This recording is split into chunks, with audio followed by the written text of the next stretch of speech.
नेहा शर्मा आगरा के मशहूर दयाल बाग educational institute में पढ़ रही थी। एमएसएसआई एएम फेल करने के बाद वो पीएचडी कर रही थी।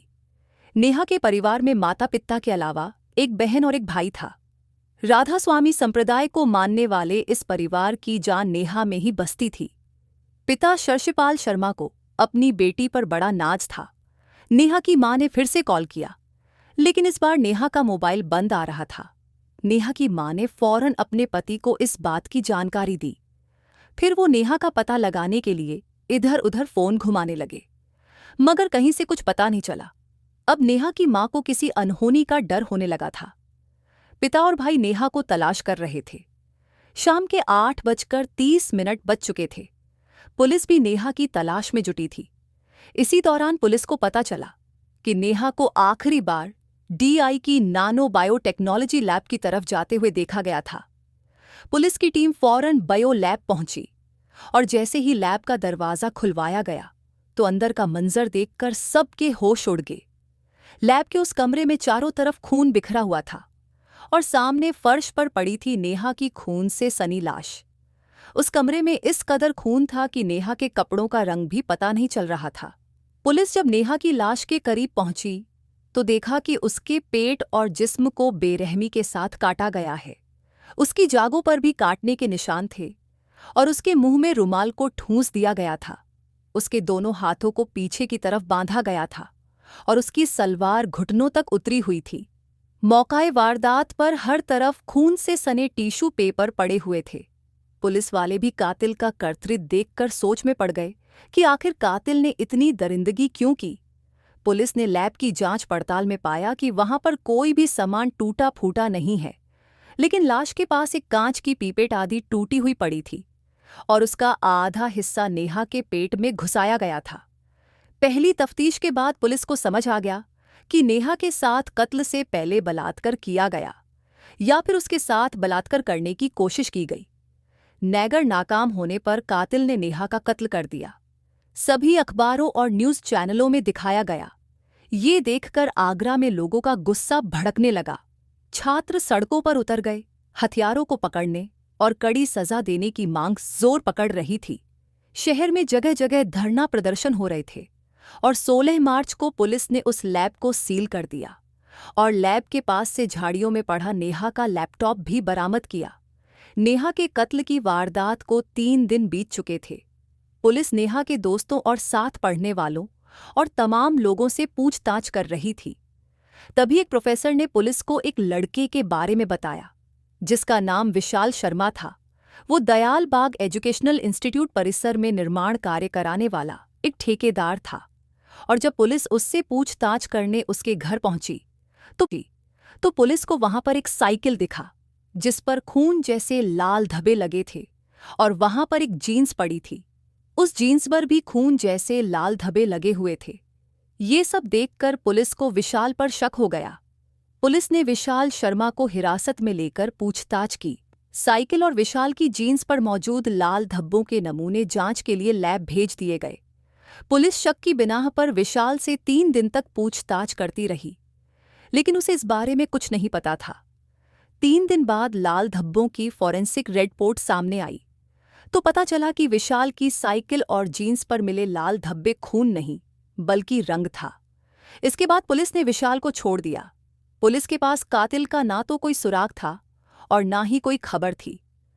पुलिस को पहले मामला जितना आसान दिख रहा था उतना था नहीं। पुलिस ने जांच जारी रखी। साथ ही पुलिस नेहा के कॉलेज में पढ़ने वाले सभी छात्रों से लगातार बातचीत कर रही थी ताकि कोई सुराग हाथ लग सके, और हुआ भी ऐसा ही। नेहा के घर वालों ने पुलिस को बताया कि उदय स्वरूप नाम का एक लड़का नेहा को परेशान करता था। वो लड़का दयाल बाग एजुकेशनल इंस्टीट्यूट के चेयरमैन और पूर्व आईएएस अधिकारी का भांजा था। लेकिन पुलिस की छानबीन अभी भी जारी था और इसी दौरान कुछ छात्र छात्राओं ने फिर से उदय पर शक जताया। हालांकि कोई भी खुलकर सामने आने को तैयार नहीं था, क्योंकि उदय एक बड़े बाप का बेटा था, साथ ही पूर्व आईएएस अधिकारी का भांजा भी था। लेकिन पुलिस ने एक बार फिर उदय से पूछताछ करने का फैसला किया और उसके घर जाकर सवाल जवाब किए। तो उदय के घर वाले पुलिस के खिलाफ शिकायत लेकर अदालत पहुंच गए। इस बीच पुलिस को नेहा की पोस्टमार्टम रिपोर्ट भी मिल गई। रिपोर्ट से पता चला कि नेहा का कत्ल करने से पहले क्लोरोफॉर्म देकर बेहोश किया गया था। हैरानी की बात यह थी कि पोस्टमार्टम रिपोर्ट में इस बात की कोई जानकारी नहीं थी कि नेहा के साथ रेप हुआ था या नहीं।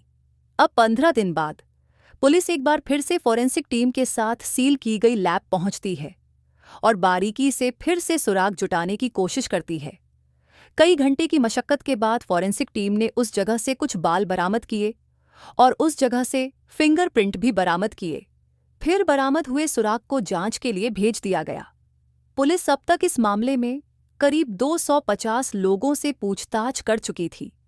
लोगों का कहना था कि ये केस सीबीआई को दिया जाए, क्योंकि पुलिस इस केस में अभी तक कुछ खास कर नहीं पाई थी। साथ ही पुलिस पर दबाव बढ़ते जा रहे थे।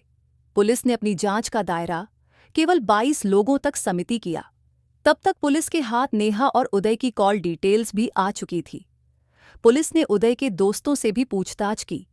डीआई के एक प्रोफेसर ने पुलिस को बताया कि वारदात के दिन नेहा की कार को एक लैब टेक्नीशियन यशवीर संधू चला रहा था। पुलिस ने उसी रात चुपचाप यशवीर को उठा लिया और उसने पूछताछ में पुलिस को कार के बारे में अहम जानकारी दी, लेकिन मुखिया आरोपी का नाम नहीं बताया। पुलिस की जांच के केंद्र में अब वो लोग थे जो नेहा के आसपास और लैब में ज्यादा आते जाते थे। इस बीच पुलिस को पता चला कि उदय लैब में बहुत आना जाना करता था। अब पुलिस उदय पर फोकस कर रही थी। तभी पुलिस को लैब से बरामद हुए बालों की फॉरेंसिक रिपोर्ट मिल गई। रिपोर्ट से पता चला कि लैब में पाया गया बाल उदय के प्यूबिक हेयर थे। अब नेहा के घरवालों और पुलिस का शक पुख्ता हो चुका था। पुलिस ने एक बार फिर से उदय को थाने बुलाकर पूछताछ की। इस बार एक मनोचिकित्सक भी पूछताछ में शामिल था। पुलिस ने बार बार उदय से सवालों को कागज पर लिखकर बार बार पूछा और इन सवालों से उदय टूट गया और उसने कबूल किया कि नेहा का कत्ल उसी ने किया था। उदय और टेक्नीशियन यशवीर संधू दोनों को पुलिस ने गिरफ्तार कर लिया। उदय ने बताया कि वारदात के दिन लैब टेक्नीशियन यशवीर संधू की मदद ली थी और उसी ने बताया था कि नेहा अब भी लैब में है और नेहा की मौजूदगी में वो लैब पहुंच गया था और मौका पाकर उसने नेहा को बेहोश किया। फिर बाहर आकर उसने नेहा की कार की चाबी यशवीर संधू को दे दी। फिर यशवीर संधू कार लेकर वहां से निकल गया और कुछ दूर जाकर कार को लावारिस छोड़कर वहां से आ गया। वारदात के बाद उदय ने ही नेहा का लैपटॉप झाड़ियों में फेंका था और नेहा का मोबाइल भी उसी के पास था। उसने लैब से कत्ल के सबूत मिटाने की कोशिश भी की थी। पुलिस ने 39 दिनों की इन्वेस्टिगेशन के बाद 23 अप्रैल 2013 को नेहा मर्डर केस का खुलासा कर दिया और साल 2015 में दोनों आरोपियों के खिलाफ कोर्ट में चार्जशीट दाखिल कर दी। आज की कहानी यहीं पर खत्म करते हैं और मिलते हैं एक और नए वीडियो के साथ।